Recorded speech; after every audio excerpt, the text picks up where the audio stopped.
The forbidden love of Ireta. In the heart of Ireta, an ancient African village steeped in tradition, the law was clear. Freeborns must never marry outcasts. The outcast, or OSU, were marked by an invisible chain, bound to a fate of solitude.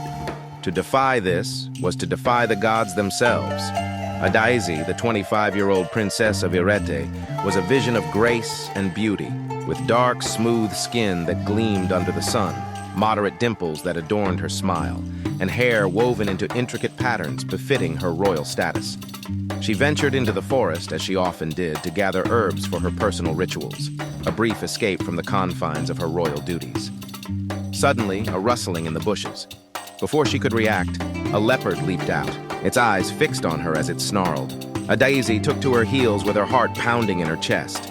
Out of nowhere, a figure rushed from the shadows, a man with dark, hairy skin and a thick, muscular frame. It was Ikenna, a 35-year-old outcast, a man shunned by society but known for his unmatched bravery. With nothing but a sturdy stick, he charged at the leopard. "Stay back, princess! I will protect you!" Ikenna shouted. Adaeze watched in horror and awe as Ikenna fought the beast. The battle was fierce, but with a final powerful strike, Ikenna brought the leopard down. He stood over the lifeless animal, panting, blood staining his hands. You saved my life," Adaeze said, breathless. "No harm will come to you as long as I breathe," Ikenna replied, catching his breath. As they sat by the river to recover, Adaeze couldn't take her eyes off Ikenna.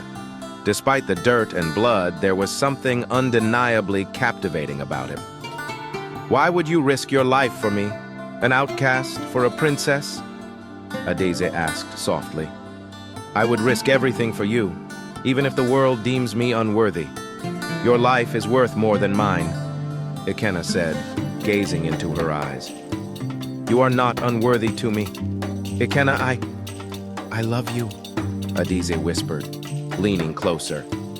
Their confession was a whisper against the roaring current of the river, but it was a promise, a defiance against the chains that bound them.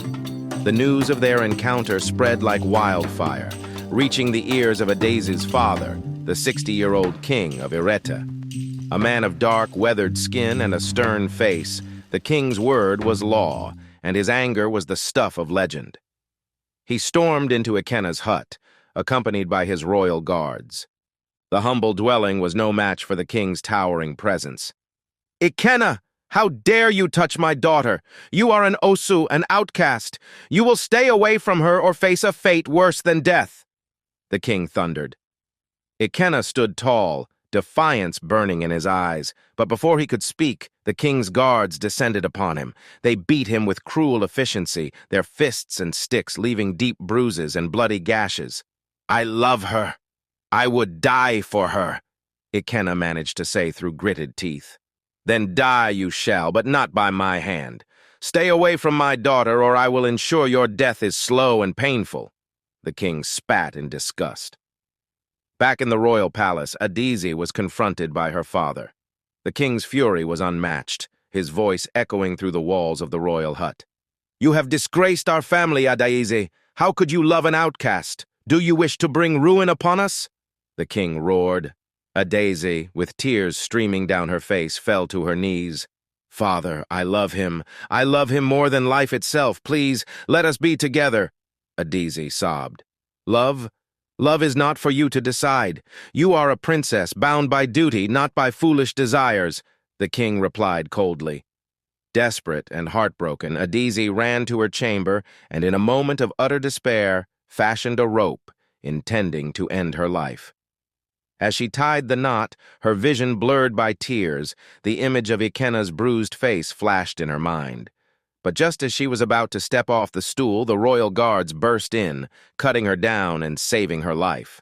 The village was abuzz with rumors. The king, seeing the extent of his daughter's despair and realizing the strength of her love, knew something had to change. Tradition or not, he could not lose his daughter. He summoned the kinsmen and the villagers to the palace courtyard, his voice carrying the weight of generations. "People of Irete, today I abolish the OSU system. From this day forward, no man or woman shall be judged by birthright, but by the content of their character, the king declared with authority. The crowd gasped in shock. The very foundation of their society was being shaken.